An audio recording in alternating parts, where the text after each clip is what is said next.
Halo Tribuners, berikut rangkuman berita terpopuler di Jambi hari ini. Berita pertama, satu unit rumah ludes terbakar di kawasan Jalan Nusa Indah 3 RT 8 Kelurahan Rawasari, Alam Barajo, Kota Jambi pada Kamis 10 Maret 2022 pagi.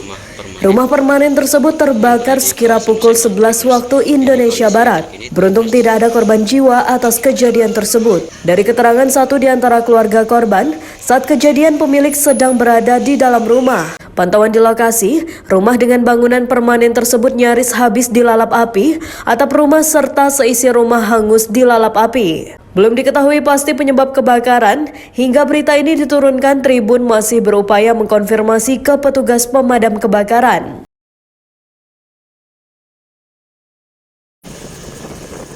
Berita kedua, kemacetan panjang terjadi di sepanjang Jalan Lingkar Selatan, mulai dari kawasan Kebun Bohok hingga menuju ke kawasan Palmerah Simpang Acai, Kota Jambi pada Kamis 10 Maret 2022.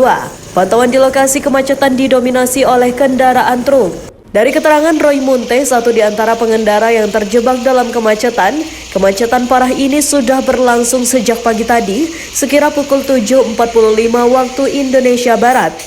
Sudah berlangsung sekira 2 jam lebih, kemacetan masih terpantau di sepanjang Jalan Lingkar Selatan ini.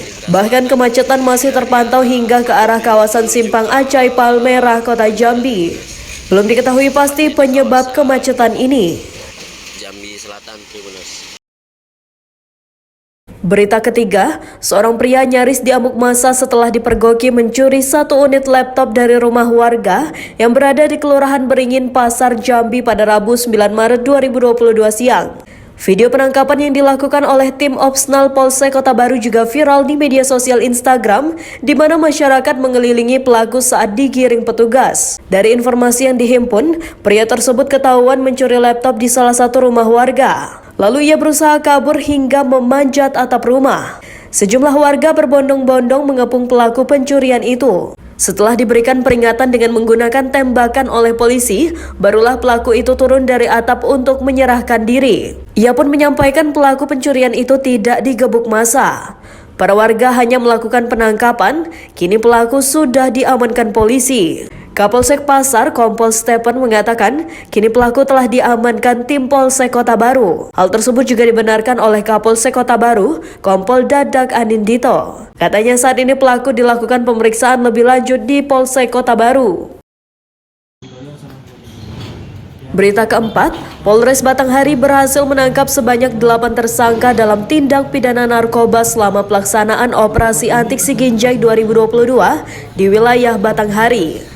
Hal tersebut dikemukakan oleh Kapolres Batanghari AKBP M. Hasan dalam konferensi pers yang dilaksanakan pada Kamis 10 Maret 2022 di Mapolres Batanghari. Kapolres yang didampingi Wakapolres, Kompol Andreas dan Kasat Narkoba AKP Riko Antomi menjelaskan, pelaksanaan Operasi Antik Siginjai 2022 oleh Polres Batanghari dilaksanakan selama 20 hari dari 11 Februari 2022 sampai 2 Maret 2022. Dari 8 tersangka ini, polisi berhasil menyita barang bukti narkotika jenis sabu-sabu seberat 113,97 gram bruto atau 91,91 gram neto dengan alat bukti berupa uang tunai, telepon seluler, sepeda motor, dan lain-lainnya. Polisi dengan pangkat 2 melati di pundak ini mengungkapkan tersangka yang digiring ke Mapolres Batanghari ini diantaranya ada pasangan suami istri yang berasal dari Kecamatan Mersam dengan inisial IR dan NG. Selama pelaksanaan tersebut, pihaknya berhasil menerbitkan laporan polisi sebanyak 5 kasus. Sedangkan jumlah target Operasi Antik Siginjai 2022 ini sebanyak 2 TO.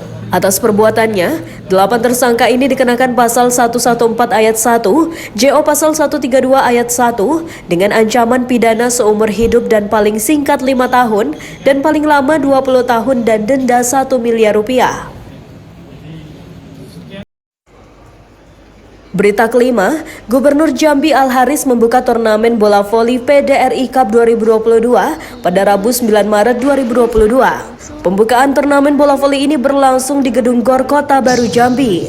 Turnamen bola voli antar kabupaten kota seprovinsi Jambi yang digelar oleh Perempuan Demokrat Republik Indonesia ini memperebutkan piala bergilir dan ini merupakan piala PDRI yang pertama. Peserta yang mengikuti turnamen muda-mudi yang berasal dari kabupaten kota seprovinsi Jambi terdiri dari 12 grup putra dan 8 grup putri untuk open, serta 6 grup putra dan 6 grup putri bagi kelompok legend yang umurnya 40 tahun ke atas. Al-Haris mengatakan turnamen bola voli ini bentuk semangat PDRI agar muncul bibit baru dalam bidang olahraga voli di Jambi. Ketua DPD PDRI Provinsi Jambi Arniwati mengatakan kegiatan ini dilaksanakan untuk menumbuh kembangkan olahraga di Provinsi Jambi bagi kaum pemuda. Ia mengatakan pertandingan bola voli ini akan berlangsung selama seminggu dan penutupan dijadwalkan pada 13 Maret 2022. Kedepannya turnamen bola voli ini akan menjadi kegiatan yang rutin tiap tahun dilaksanakan oleh PDRI Provinsi Jambi. Demikian berita populer hari ini. Simak terus update berita terkini di YouTube dan Facebook Tribun Jambi.